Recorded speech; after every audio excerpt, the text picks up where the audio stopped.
हरिओम दर्शकों, बहुत बहुत स्वागत है आपका हमारे खास कार्यक्रम ज्योतिष और स्वास्थ्य रक्षा में। दर्शकों, आपके लिए इस खास प्रोग्राम को बनाया जा रहा है। जो भी दर्शक इस प्रोग्राम को देख रहे हैं उनसे हमारा अनुरोध है कि आप पहले के जो वीडियो बनाए गए हैं इस श्रृंखला के लिए उनको भी आप देख लें, क्योंकि अधूरा ज्ञान आपको किसी लक्ष्य तक नहीं पहुंचा सकता। इसीलिए जो पहले के इसके 3 भाग हैं उसे भी आप देख लीजिए। पिछले 3 भागों में हमने चर्चा की थी कि आपके स्वास्थ्य का आपके ग्रहों के साथ क्या संबंध है।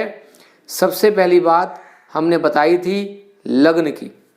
लग्न आपको रिप्रेजेंट करता है, लग्न आपकी बॉडी को रिप्रेजेंट करता है। इसकी चर्चा हम पहले 2 वीडियोस में कर चुके हैं, आप वह वीडियो जरूर देख लें।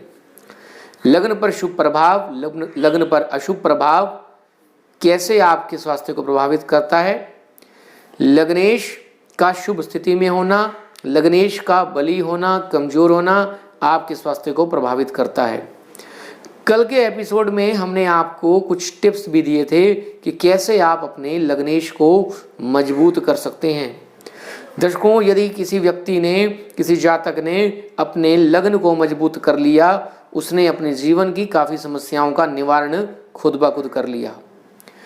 इस सीरीज को आगे बढ़ाते हुए आज भी हम कुछ बात करने वाले हैं लग्नेश के बारे में। लग्नेश की कुछ ऐसी स्थितियां जिससे स्वास्थ्य खराब होता है और लग्नेश की ऐसी स्थितियां जिससे स्वास्थ्य आपका अच्छा होता है।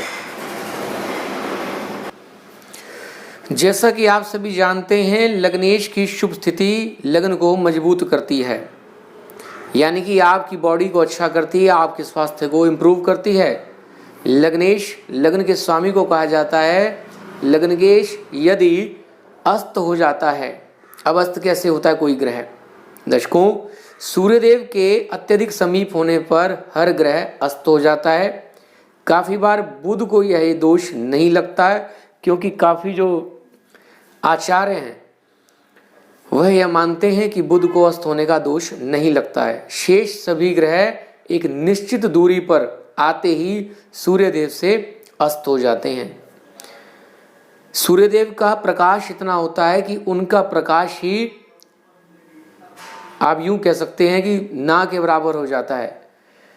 जैसे कि अपने बल को सरेंडर कर दिया सूर्यदेव को, तो सूर्यदेव के समीप पहुंचते ही सूर्यदेव के लगभग 3 अंशों तक पहुंचते ही सभी ग्रह प्रबल अस्त माने गए हैं। आप अपनी जन्म कुंडली उठाकर देखें, यदि लग्नेश के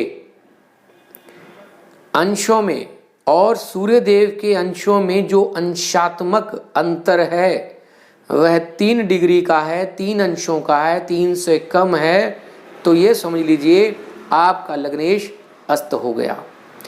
जब कोई भी ग्रह अस्त हो जाता है उसका बल बड़ा कमजोर हो जाता है, क्षीण हो जाता है, उस भाव के शुभ फलों में कमी हो जाती है। वह जो भाव है जिसका जो ग्रह अस्त हो रहा है वह अपने भाव की रक्षा नहीं कर पाता।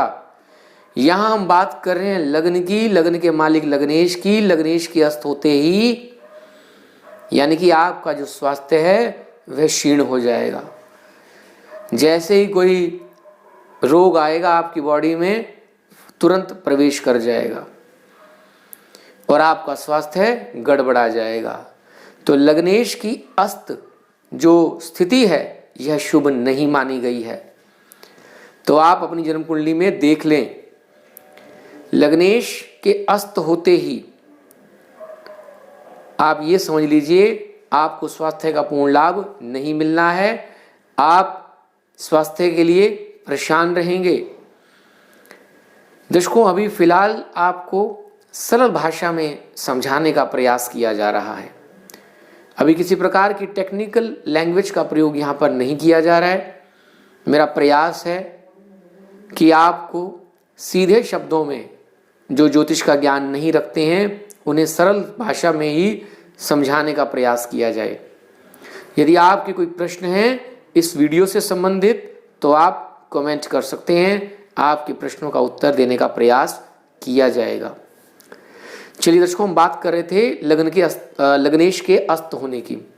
तो अगर सूर्यदेव के समीप आपके लग्नेश हैं, वह ग्रह जो आपका लग्नेश है वह सूर्यदेव के अत्यधिक समीप है, तो अस्त हो गया।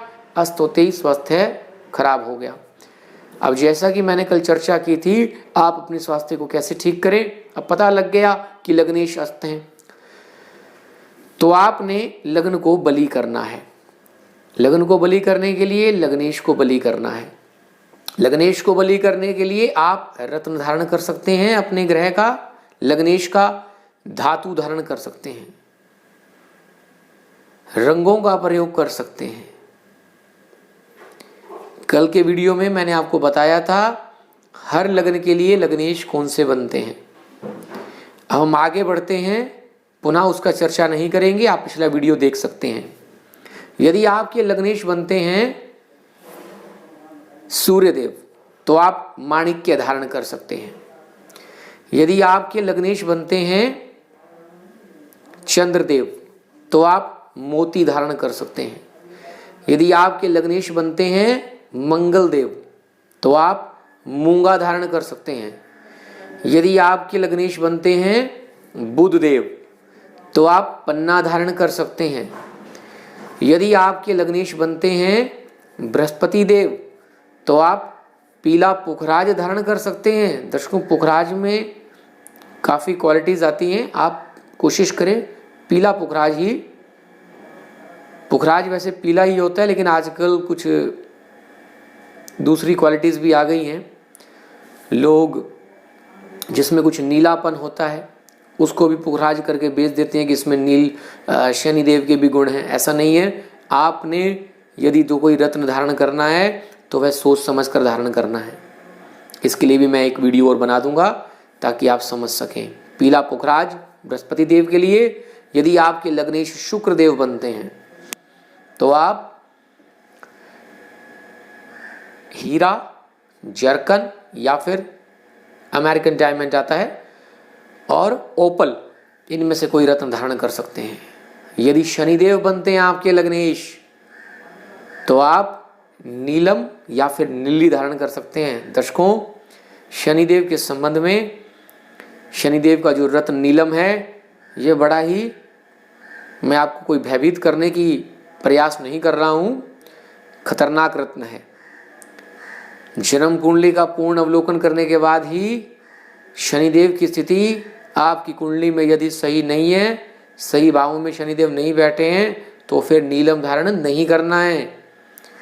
ऐसे जातक को जहाँ शनिदेव सही स्थिति में नहीं है, चाहे योग कारक होते हुए भी या फिर लग्नेश होते हुए भी, तो फिर आपके कुछ दूसरे क्षेत्रों में हानि करा सकते हैं। तो इसलिए कुशल ज्योतिषी को अपनी जन्मपत्री दिखा लें, खास तौर पर जब नीलम धारण करना हो। वैसे तो आपको जन्मपत्री दिखाकर ही यह सब जो आपको रेमेडीज़ बताई जा रही हैं उनका प्रयोग करना चाहिए। फिर भी यहाँ आपको इस तरीके से समझाया जा रहा है, साथ साथ कंडीशन भी बताई जा रही है, ताकि आपकी कोई हानि ना हो, कोई नुकसान ना हो। चलिए, यहाँ मैंने बात की रत्नों के हिसाब से, यानी कि आप रत्न धारण करके अपने लग्नेश को मजबूत कैसे कर सकते हैं। ऐसा नहीं है कि लग्नेश अस्त होंगे तभी रत्न धारण करने हैं। जहाँ भी जिस किसी स्थिति में भी आपको लगे कि आपके लग्नेश कमजोर हैं, आप यह रत्न धारण कर सकते हैं। नीलम रत्न को छोड़कर बाकी जो शेष रत्न हैं वह हमेशा आपको शुभ फल ही प्रदान करेंगे, क्योंकि लग्नेश चाहे पापी ग्रह हो, मैं बार बार कहता हूँ, चाहे सौम्य ग्रह हो, आपके लिए वह योग कारक होता है। लग्नेश कभी भी हानि नहीं करता जब तक कि उसकी स्थिति कुछ ऐसे भावों में ना हो जहां वह खुद अपने लिए ही समस्या क्रिएट करता है। तो इसको काफ़ी बार ऐसे जातकों को आपने देखा होगा जो अपने ही पैर पर अपने हाथ से कुल्हाड़ी चलाते हैं, यानी कि अपने कुछ ऐसे कर्म करते हैं जिससे उनका नुकसान होता है। ऐसे जातकों को स्वयं पर ही भारी कहा जाता है। यदि आप पुराने ज्योतिषियों के पास जाते हैं तो वह एक भारी वर्ड यूज़ करते हैं, वो यूज़ करते हैं कि यह जातक अपने लिए भारी है, यानी कि अपने लिए नुकसानदायक है, अपने ही हाथ से अपना नुकसान कर सकता है।